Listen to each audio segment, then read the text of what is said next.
You send a message, ask someone out, go for a job, and they say no. Suddenly, it feels like way more than just disappointment. So why does rejection actually hurt so much? Why does rejection feel so painful? Mate, I'll tell you exactly why it hurts. Your body doesn't know the difference between a threat to your survival and someone telling you no. Far as your brain's concerned, it's the same alarm. You get the stress hormones flooding in, chest goes tight, stomach turns, you can't sleep, you keep replaying the whole thing over and over like a broken record. That's not weakness, little buddy, that's just your wiring doing what it's always done. Back when we were running around in groups, getting pushed out of the tribe meant you were on your own. On your own meant you were done for. So the body learned to treat rejection like a genuine danger. And here's the kicker, mate. That pain, it actually registers in the same part of the brain as physical pain. So when people say rejection hurts, they mean it literally. You can't just think your way out of it in the moment. The body's already decided it's a crisis. That's just the body talking. Why does rejection feel so painful? Oh, sweetheart, the reason it hurts so much is because it doesn't just feel like one person saying no. It feels like being pushed outside the circle.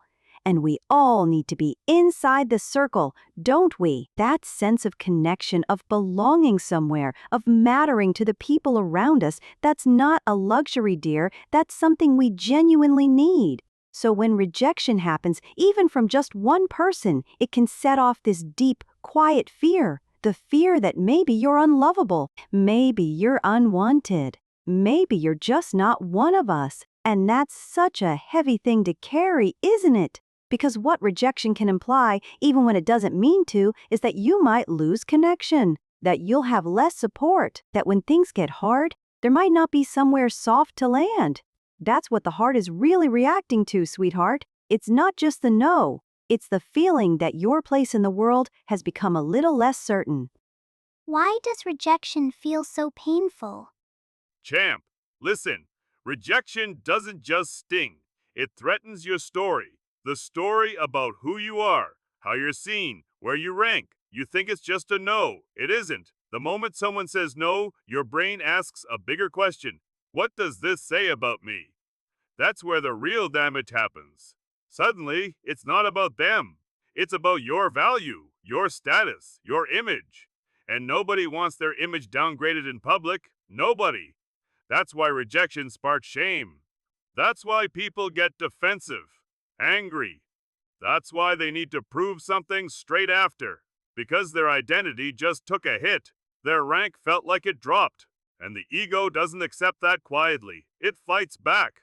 It looks for ways to restore the reputation, in the mind, to others, to yourself, so people minimize it, dismiss it, lash out. All of it is the same thing. Champ, protecting the image, because without that, what have you got?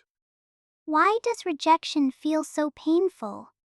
Okay, so the thing that gets me about rejection is the not knowing. Because the moment it happens, your brain it doesn't stop. It goes straight into this loop of, okay, what did I do wrong? Was it something I said? Was it something I didn't say? And then it's like, well, what if it happens again?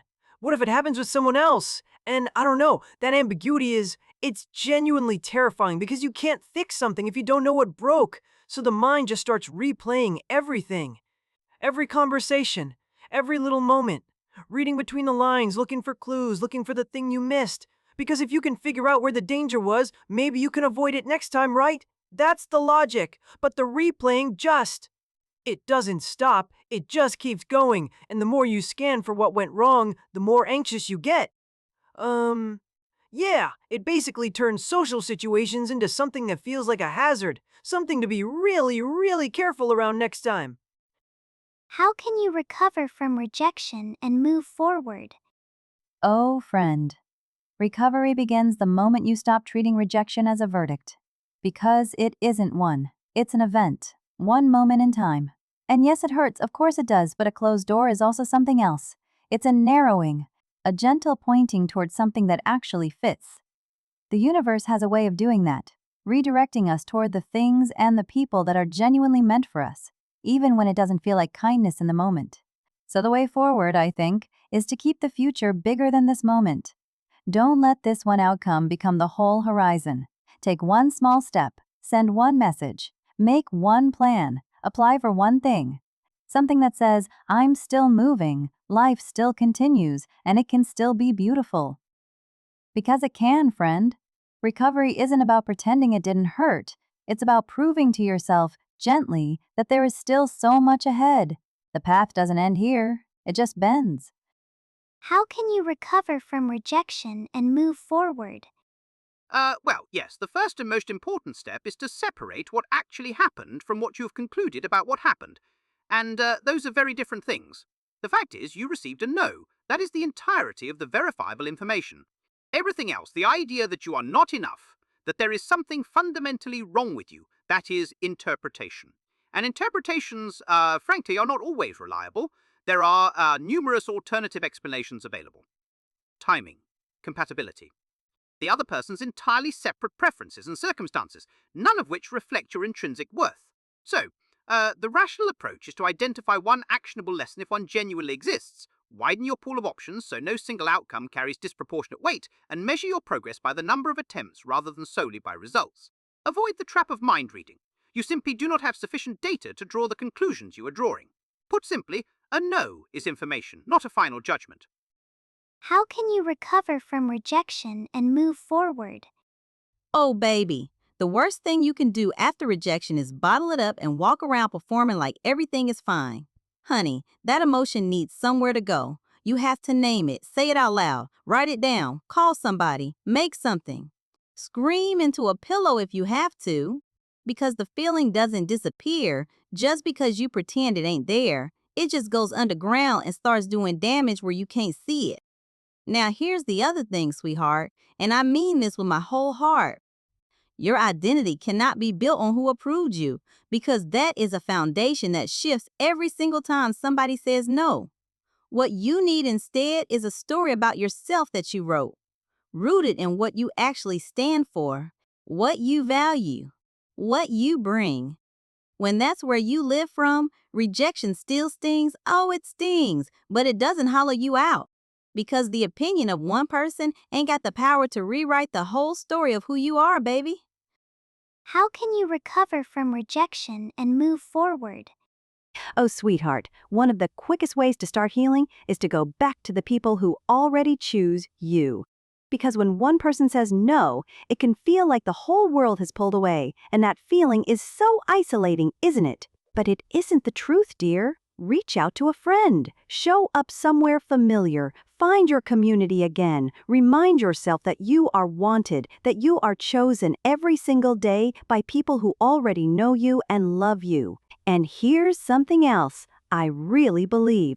We can't put all of our need for connection into one person or one group. That's too much weight for any single relationship to carry. So we expand the room.